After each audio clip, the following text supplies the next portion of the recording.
Buenas tardes. Gracias, René, por la invitación. Realmente es un placer estar acá y agradezco enormemente la flexibilidad que mostraron para poder acomodar mis tiempos. Y lo segundo es felicitarlos por la calidad del congreso, de las ponencias que están llevando, que realmente son muy, muy buenas. Me pidieron que hable sobre este tema y me gusta mucho hablar sobre este tema. ¿Por qué me gusta mucho hablar? Porque las opciones terapéuticas no son muchas y porque lo que nos muestra es lo que decía René antes. Lo que tenemos que hacer como sociedad científica es ir a buscar la enfermedad. Si realmente queremos tener un impacto sanitario, no importa tanto cuál de las opciones estamos usando, que son todas muy buenas, sino que realmente vayamos a buscar la enfermedad, la tacleemos, bajemos la carga de la enfermedad y su mortalidad. Como ustedes ven, los pacientes renales tienen datos de prevalencia que son muy disímiles en el mundo, no son parejos. Y esta asimetría tiene que ver con el área geográfica y tiene que ver también con el momentum en que el estudio de prevalencia se efectuó. Y a mí me gusta mirar esto de dos puntos de vista distintos. Los pacientes dializados, por un lado, tienen mayor prevalencia de hepatitis C por los factores de riesgo que la hemodiálisis conlleva, y por el otro lado, los pacientes con hepatitis C tienen más daño renal, y este es el aprendizaje para los hepatólogos. Sabemos que están en los centros de diálisis, pero no sabemos o no ejecutamos bien el repertorio de que nuestros pacientes con hepatitis C, su función renal tiene que ser estudiada con más detalle, porque una proporción nada despreciable de ellos, que está alrededor del 11%, tienen disfunción renal. Y esto es para mostrar más de lo mismo, los datos disímiles de prevalencia, cómo oscilan desde un 16% a un 11%, un 5%, y no solo en los sitios de hemodiálisis, sino también en los trasplantados renales. Pero quizás el dato más fidedigno a lo largo del tiempo es que esta prevalencia viene bajando. Y uno en inglés diría, nevertheless, it's still high. ¿Sí?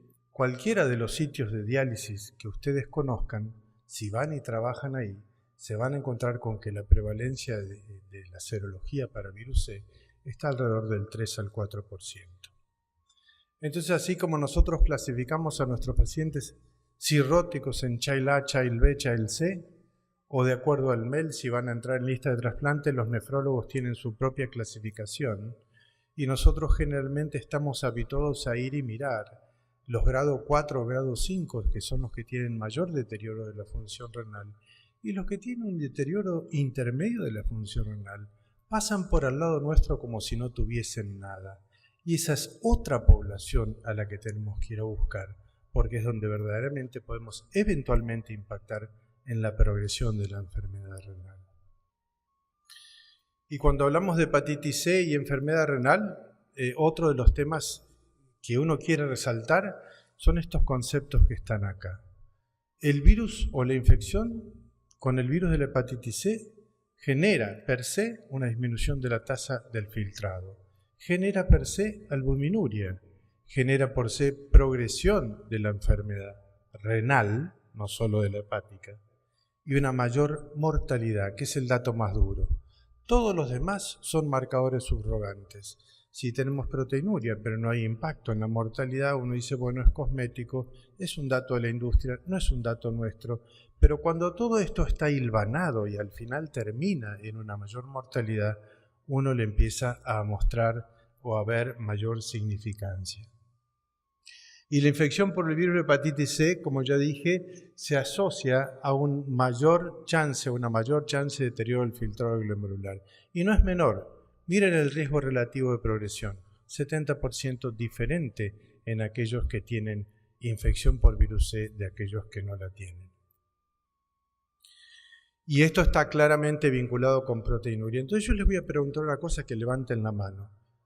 La mayoría de acá son hepatólogos, quiero creer, ¿no? Y gastroenterólogos.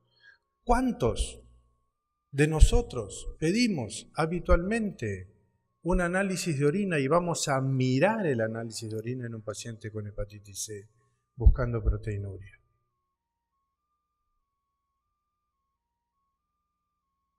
Bueno, hay lugar para la mejora, dirían en la teoría Lean, ¿no? Hay espacio para la mejora. En realidad es una rutina que tendríamos que establecer. Y esto simplemente mostrarles qué es lo que pasa con el correr del tiempo, cómo va deteriorándose el filtrado glomerular en los pacientes cuando se los compara a los pacientes que son ELISA positivos para virus C de aquellos que son negativos. El otro punto en el cual uno se quiere detener un momento es el tema de las comorbilidades. Nosotros tenemos una frase en la Argentina que es que no sabemos qué es lo que está primero, si el huevo o la gallina, ¿no? No sé si la usan acá en México, pero creo que es aplicable a esto. Porque todos acabamos de escuchar toda la mañana la importancia del NAFLD, del NASH, de la obesidad, de la diabetes, y en eso faltaba un poco un temita que es vincular eso con virus C. Es otra población donde tenemos que ir a buscar el virus C, donde es más prevalente, y donde el virus C también impacta, interactúa con la resistencia a la insulina. ¿Sí? Entonces acá hay un concubinato, diría yo, entre factores de riesgo.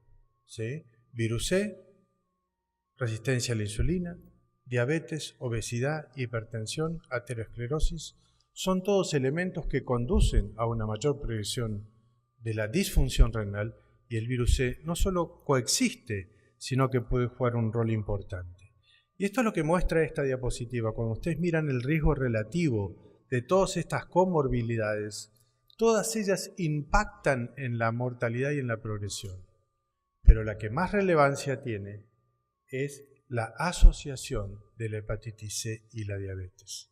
Cuando el paciente tiene asociados estos dos factores, la progresión de la enfermedad renal y la mortalidad por enfermedad renal es muy superior. Ahora, hay otra frase que usamos que es: no te olvides de cabezas. Esta es una historia dramática en la Argentina con un señor que había desaparecido, que había que ir a buscarlo. Bueno, no nos olvidemos que el virus C, más allá de todas estas comorbilidades, per se, es capaz de producir daño renal. Con o sin diabetes, con o sin hipertensión, con o sin resistencia a la insulina. Y lo puedes hacer de distintas maneras. Todos conocemos hasta el hartazgo o la crioglobulinemia, pero no es la única forma. Hay pacientes con daño glomerular, con glomerulopatía membranosa, membranoproliferativa, focal y segmentaria, cualquiera de ellas que puede estar vinculada a la infección por el virus de hepatitis C, y esto es lo que hace que la sobrevida del injerto en el trasplantado renal en los pacientes con hepatitis C sea menor, y que el tipo de glomerulopatía en el trasplante renal, cuando hay un virus C por delante, tiende a repetirse en el post-trasplante. Entonces no hay dudas que el virus de la hepatitis C, independientemente de los fenómenos de inmunocomplejos asociados a la crioglobulinemia, pueden generar daño glomerular y disfunción renal. Y quizás el dato duro, como les dije antes, incrementa la mortalidad por enfermedad renal. Cuando se estratifican los pacientes en función de si son C positivos o si tienen RNA positivos, la progresión de la enfermedad es mayor, es más rápida y la mortalidad es más alta. Y lo mismo en este otro trabajo más reciente, en una corte ni más ni menos de 23.785 taiwaneses, donde lo que se puede verificar es una mayor progresión y mortalidad por disfunción renal en los pacientes que son C positivos. Y si vamos al nicho del trasplante renal, como ya les enuncié, la sobrevida del injerto en este metaanálisis claramente es diferente en los C positivos que en los C negativos. Y digo, bueno, yo no me quiero quedar con la sobrevida del injerto, quiero ir a la sobrevida del paciente, a la sobrevida del receptor. Y la sobrevida del receptor es distinta, no es la misma. Es mayor en aquellos receptores que son C positivos. Entonces uno diría, Houston, we have a problem, ¿no? Estamos usando órganos, trasplantando pacientes donde si los tratamos eventualmente tienen un outcome distinto. Pero no me quiero detener en esto y decir, nosotros los hepatólogos tenemos que empezar a entender la hepatitis C como una enfermedad sistémica. Hoy escuché con mucho placer toda este caudal de información sobre la respuesta inflamatoria crónica en los pacientes con NASH. ¿Y acá? ¿Hay o no hay? ¿Con o sin diabetes? ¿Hay o no hay respuesta inflamatoria crónica? ¿Por ¿Por qué los pacientes con hepatitis C tienen más daño renal? ¿Por qué los pacientes con hepatitis C tienen más tasa de stroke? ¿Por qué los pacientes con hepatitis C tienen más tasa de enfermedad coronaria? ¿Es de casualidad? ¿Es una asociación, como decía el doctor Sañal hoy a la mañana? ¿O es una causalidad? Me parece que nos falta N para decir que es una causalidad, pero claramente hay una asociación. Y el otro punto es, si están en diálisis, estos pacientes también pueden ser el caso índice de nuevas infecciones y outbreaks de hepatitis C. Y lo que he pretendido en esta primera parte de la charla es enumerarle la gran cantidad de argumentos que hay, por los cuales tenemos que ir a buscar esta población. Y no tenemos que sentarnos a esperar que esta población venga a nosotros cuando nos piden que lo evaluemos como un candidato a trasplante renal y tenemos que discernir si es candidato a doble trasplante o solo candidato de trasplante renal. Tenemos que ir a buscar estos enfermos que están ahí sentaditos esperándonos. Y mostrar datos que dicen, yo no solo estoy impactando en una carga viral, no estoy impactando solo en una transaminasa. Cuando escuchaba las presentaciones de NAFLD y NASH, y yo decía, qué difícil que es hacer un buen diseño de un estudio de NASH, donde el endpoint no es claro en una enfermedad que es tan confusa. Y acá tenemos dos ventajas enormes. Una, es la única infección viral que se cura. Y rápido, no necesitamos 4 años para evaluarla. 3 meses, ¿no? 8 semanas, ¿no? ¿Sí? Solo tenemos que ir a buscarla. No solo se cura lo virológico, sino que los endpoints duros mejoran. Y esto es lo que muestro acá, ¿no? La terapia antiviral mejora la diabetes y lo que a mí más me importa, mejora la mortalidad por estos otros factores que mencionaba.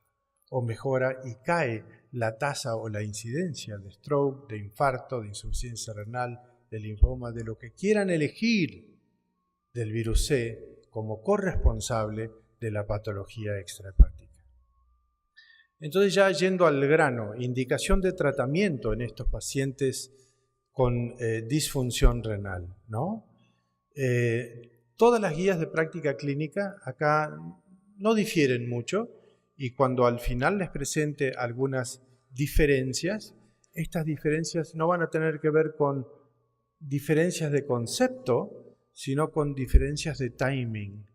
La explosión que ha habido en el conocimiento de la hepatitis C es tan grande que cuando una guía no se actualiza anualmente, queda vieja, no aplicable. Y entonces uno dice, bueno, yo la verdad que la guía que me sirve es la guía que puedo utilizar en mi país, como bien decía la doctora aquí.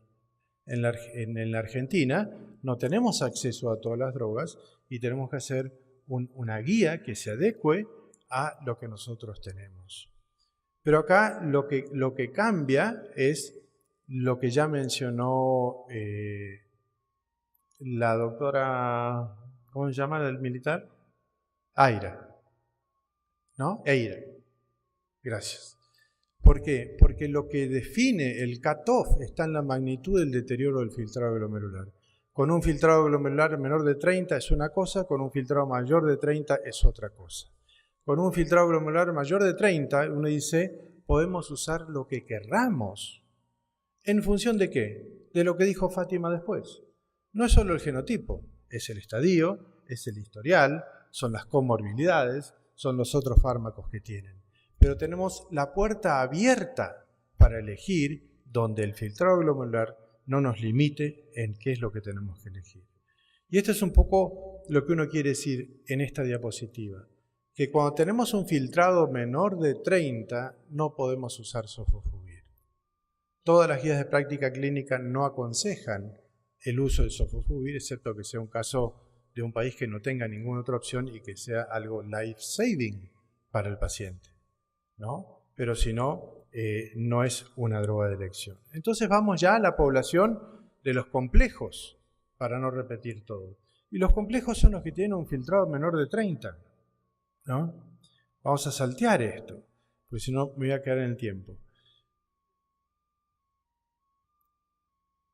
En los que tienen un filtrado que es menor de 30, lo que nosotros tenemos que hacer es elegir aquellas drogas, aquellos regímenes donde no usamos el sofosbuvir.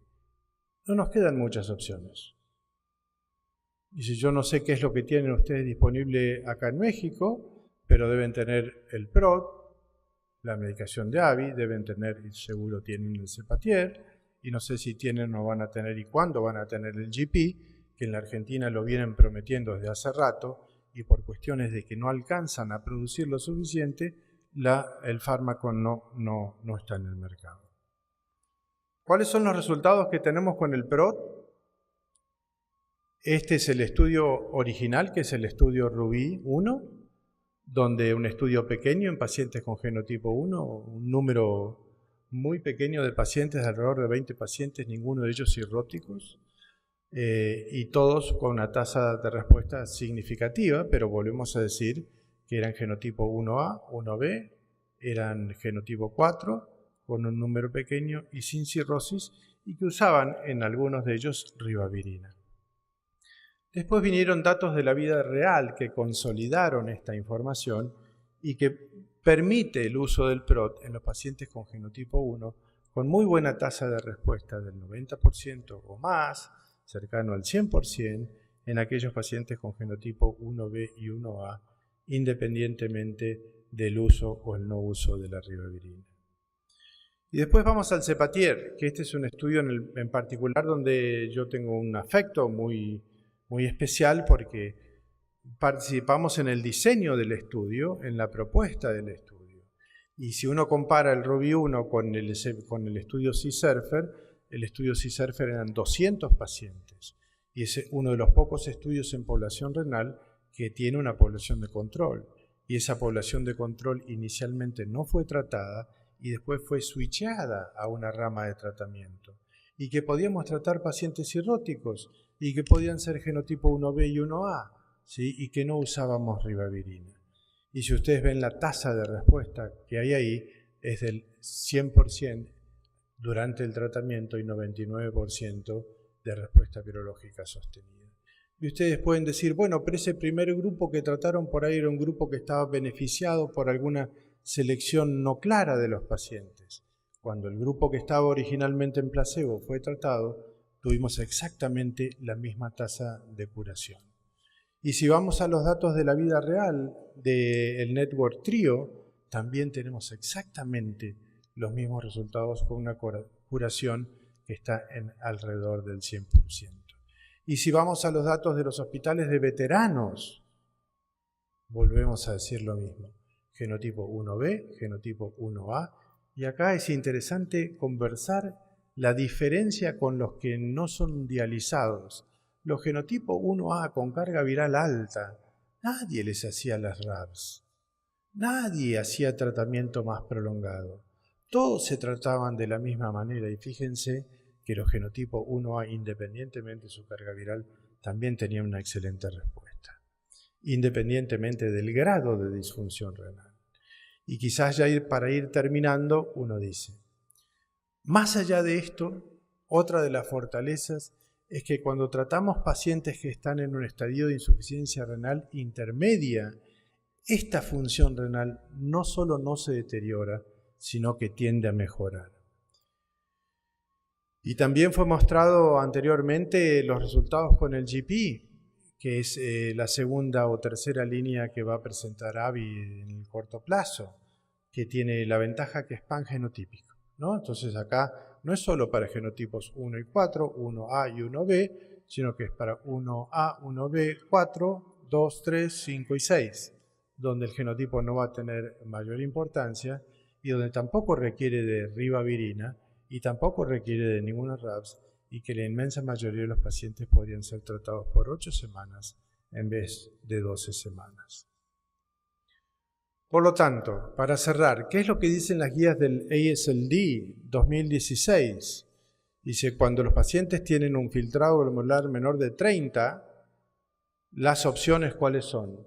Genotipo 1A, 1B o 4, Cepatier por 12 semanas. Buen nivel de evidencia y ninguna discusión, independientemente del subtipo 1A independientemente del tratamiento previo, independientemente de la carga viral. Genotipo 1B solamente, el PROT como una opción alternativa. Y claramente dice que deben evitarse los regímenes con sofosbuvir. ¿Qué es lo que dice el ISL hace un par de meses? En estos pacientes, lo primero es que debieran ser tratados en centros de expertos por este tema de cuándo el trasplante y que eventualmente debieran tratarse con el GP por 8 o 12 semanas todos los genotipos y en el mismo nivel de evidencia y de calidad de evidencia, genotipos 1A, 1B y 4 con el cepatier. Y con el PROT por 12 semanas quedaría solamente para los genotipos 1B. Y hacen la salvedad de que si no hay ninguna otra opción, estos pacientes podrían entrar en una combinación utilizando el sofosbuvir. Y para cerrar, ¿qué es lo que dice que digo? Que todos los pacientes con enfermedad renal crónica deben ser estudiados al momento del diagnóstico, que en los dializados tiene que haber un screening rutinario y por último, que la terapia libre de interferón debe ser considerada en todos los pacientes con disfunción renal infectados con el virus de la hepatitis C. Muchas gracias.